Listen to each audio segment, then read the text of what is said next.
Bonjour à tous, bienvenue dans cette nouvelle vidéo sur les drivers. Donc aujourd'hui nous allons voir le driver numéro 3, soit parfait.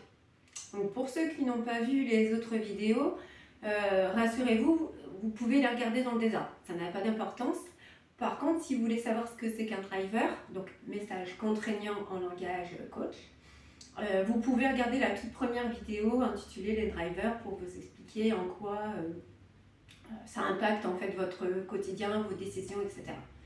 Donc si vous avez le driver soit parfait, voilà ce qu'il en est. Donc, soit parfait. Posez-vous les questions, cherchez-vous la perfection. Ça peut paraître évident, mais c'est la première question à se poser pour savoir si vous êtes vraiment dans le soit parfait. Si pour vous, vous cherchez à aller au mieux, sans être tatasse, si je peux me permettre, peut-être que vous n'êtes pas là-dedans, vous êtes juste dans « je fais au mieux ». De quelle quantité d'informations avez-vous besoin pour prendre une décision? Si vous êtes en train d'éplucher toutes les conditions générales de vente, en train de lire les notices pour acheter un appareil photo, etc., et que vous passez des mois à faire un choix, peut-être que vous êtes là-dedans aussi. Ensuite, est-ce que vous vous reprochez vos erreurs? Moi, personnellement, c'est le cas.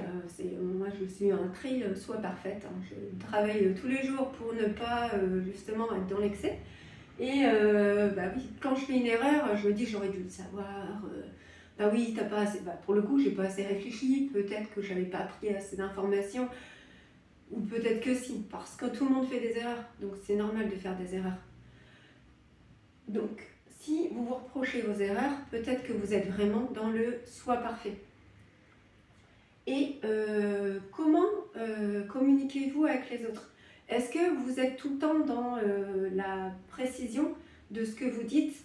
Moi, je sais que ça m'arrive parce que le but de mes vidéos, c'est de faire de la vulgarisation, de développement personnel. Donc, forcément, j'ai une dose d'imprécision dans ce que je vous dis, c'est normal. Parce que sinon, ce serait super chiant si j'étais vraiment dans le détail du fonctionnement, de vous expliquer comment ça fonctionne dans le cerveau. Voilà.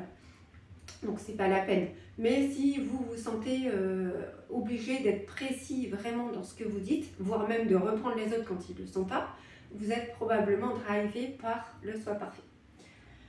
Donc, les côtés positifs, c'est que là, vous êtes éthique, vous avez une morale à toute épreuve. Là, vous n'êtes pas du tout un filou, donc c'est cool.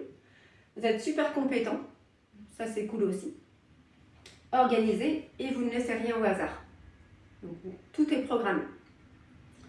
C'est plutôt pas mal. Ce qui est moins bien, on va dire, c'est que vous ne laissez rien au hasard. Ce qui veut dire que ce qui vous arrive par hasard, vous le rejetez. Alors que ça pourrait être des bonnes choses. Mais comme c'est pas programmé, vous dites que ouais, mais non, le grain de sable, ou peut-être faire dérailler la machine. Donc vous laissez passer des opportunités, et ça c'est dommage. Ensuite, vous cherchez toujours à faire mieux. Alors on peut toujours faire mieux, oui. Mais est-ce que mettre autant d'énergie pour faire un petit peu mieux, c'est nécessaire? Peut-être pas. Et vous avez une image de vous qui peut être instable. Parce que si vous réussissez, waouh, super, je suis content, j'ai réussi. Mais c'est pas parfait, donc je pourrais faire mieux. Et si vous faites une erreur, alors là, voilà, non, je suis qu'une merde, enfin bref. Voilà. J'aurais dû le savoir, je suis pas assez bien, bref. Voilà. Donc l'amour de soi, l'image de soi, assez instable. Et donc beaucoup d'autocritique. Parce que vous n'êtes jamais content de vous. Moi, je le sais, parce que voilà, moi, je suis comme ça, j'ai besoin encore travailler sur moi pour être contente de moi. Mais c'est un travail au quotidien, justement, pour ne pas dépasser et pas tomber dans l'excès de la perfection. Donc, comme je vous disais dans les autres vidéos, si vous les avez regardées, en fait, le but, c'est pas de se débarrasser de ça, parce que c'est utile, mais de remettre le curseur au bon endroit. C'est-à-dire, en quoi le soi parfait me sert et en quoi il me dessert. Donc on sait que 80% des tâches sont suffisantes pour avoir un bon résultat. Les 20% restants, c'est beaucoup d'énergie, dépenser pour avoir très peu de résultats. Donc essayez de voir vous ce que vous voulez obtenir et de vous arrêter à 80-90%, peut-être pas 80% au début. Si vous êtes dans l'excès du soit parfait, ça va être trop dur. Mais essayez de vraiment laisser des petites imperfections par endroit volontairement pour vous entraîner. Voilà.